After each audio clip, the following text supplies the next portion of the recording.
আমি ছোটবেলায় যেমন সবাই রূপকথা, ভূতের গল্পগুলো শোনে, ঠিক আছে? বড়দের মুখ থেকে। মানে বেশ ইন্টারেস্ট একটা ব্যাপার কিন্তু। মানে আমরাও দেখো ছোটবেলায় এগুলো শুনে, শুনে বড় হয়েছি। এবার আস্তে, আস্তে বড় হতে, হতে সেগুলো কিন্তু হারিয়ে গেছে এক, এক করে, হ্যাঁ? মানে তাহলে দুজনে আবার একটু ছোটবেলার দিকে ফিরে যাই। তুমি ছোটবেলায় কোনোদিন কারো কাছ থেকে কোনো গল্প শুনেছো? মানে কোনো ভূতের কিংবা কোনো অলৌকিক কাহিনী কি ভালো মন্দ কি কেউ শোনায়নি তোমাকে এরকম কোনো গল্প? না, গল্প আমাকে শুধু ঘরের মধ্যে, মানে ঘরে বলতে পারি, ঘরে কলকাতায় ছোটবেলায় যখন আমার মাসিকে বলতাম, মাসি মানে সান্ধান করে ঘুমাবার সময় আমার তো ঘুম হতো না। আমার তো মনে হতো কখন বিকেল হবে, মানে ঘুম হতো না। হ্যাঁ, একটু খেলতে যেতে হবে সারাদিন, সকাল থেকে নিয়ে কাজকর্ম শেষ, এবার দুপুরবেলায় সান্ধান করে ঘুমানোর অভ্যাস। তো এবার আমার আর ঘুম হতো না, ঘুমাতেও পারতাম না। এবার মাসি তো মানে ডিউটি করতে আবার, না বাইরে গিয়ে ডিউটি করতো। সারাদিন বাড়িতে থেকে আবার বাইরে চলে যেত ডিউটি করার জন্য, তার নিজের জন্য।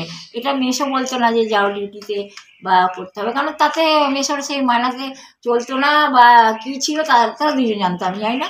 এবার মাসি স্বাধীন থাকতে সেখানে কাজ করতে যেত। হ্যাঁ, তো কথা হচ্ছে সে তার শখ যেগুলো পূরণ করা, যেমন সিনেমা দেখা বা তোমার গিয়ে কোনো ভালো একটা নিজের পোশাক কেনা, মানে এই সমস্ত ব্যাপারে সে স্বাধীনও ছিল। তা মেসো তাকে কিছু বলতো না, যেহেতু মেসোর মায়না হিসাবে হয়তো সেটা সম্ভব ছিল না বা ছিল, পারতো না সে।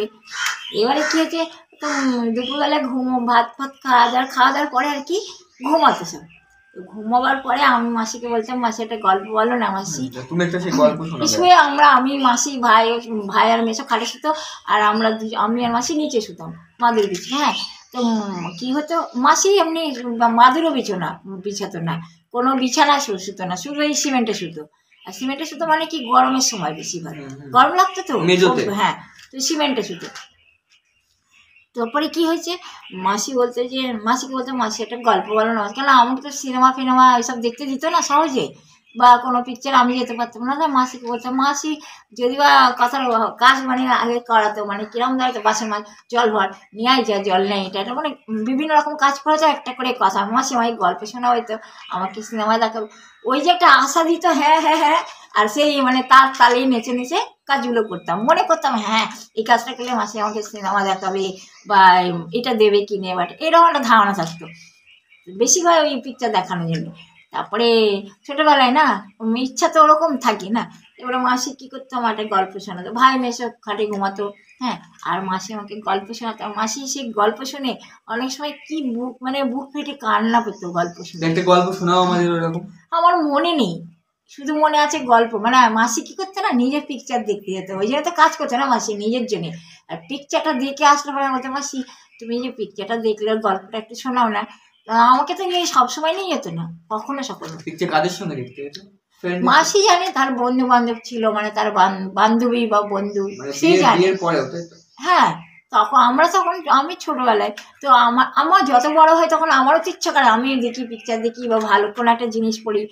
আর চুড়ি পাড়ানো, যদি কোনো ফেরিওয়ালা আসতো চুড়ি ফুড়ি নিয়ে, তো আমার যদি ইচ্ছা হতো পড়তে, ও মাসির পছন্দ হতো না ওসব চুড়ি ফুড়ি পরি কাচের, বুঝলে তো, পছন্দ হতো না। আর যদি বা পরিয়ে, তো আমরা তো জিদ করতাম, অন্য মেয়েরা মানে পড়ছে দেখে আমার ইচ্ছা হতো না। তো আমি যদি জেদ করতাম, মাসি তাদের সামনে পড়া তো ঠিকই, কিন্তু পরে আবার রেগে গিয়ে না খুন্তি দিয়ে মেরে ভেঙে ফেলতো হাতের চুড়ি। হ্যাঁ, এখন এইরকম একটা ঘটনা আমার এই চুড়িতে। মাসির নাম ছিল শান্ত। শান্ত, হ্যাঁ, শান্ত বিশ্বাস ছিল। তো এখন কি হয়েছে, মানে সেই এমন গল্প শোনাতে যে আমার কান্না পেতো, মানে অনেক দুঃখের পিকচারটা। মাসি নিজেও কাঁদতো, আমিও কাঁদতাম, মানে এত। তখন তো আর মাসির অনেক বয়স ছিল না, ঠিক আছে? তো গান যখন শোনাতো আমার কান্না পেতো, মাসিও কাঁদতো। কাঁদা যেত না, কিন্তু মনের মধ্যে একটা কান্না ভাব আসতো, কান্না পেতো। হ্যাঁ, কিন্তু মানে দুঃখের গল্প শুনেই কান্না পেতো। মাসি নিজেও কেঁদে ফেলতো সেই গল্পটা বলতে বলতে। হ্যাঁ, আমিও কাঁদতাম, কিন্তু তারপরে আমার মাসি ঘুমিয়ে যেত গল্পটা বলতে বলতে, ব্যাস আবার মাসি ঘুমিয়ে যেত।